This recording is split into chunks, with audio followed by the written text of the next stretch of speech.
À tous les fans de Beyoncé, j'ai un message pour vous.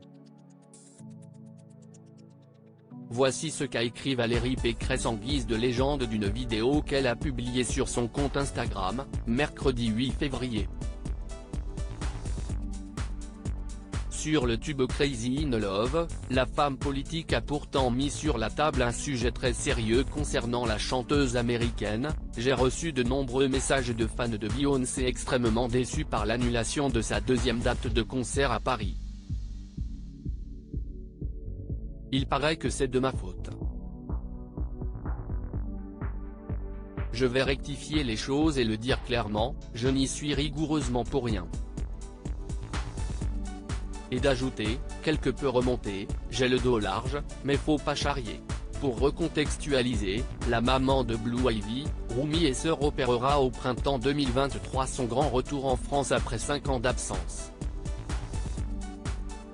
Un comeback très attendu au vu du succès mondial de son dernier album intitulé Renaissance.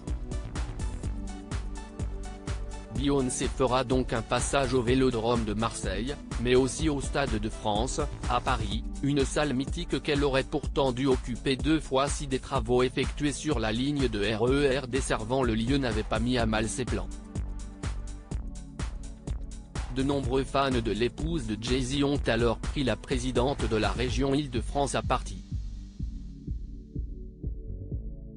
C'est à cause de Pécresse qu'on n'a pas de seconde date de Beyoncé, je vais péter un câble, a par exemple pesté un internaute sur Twitter.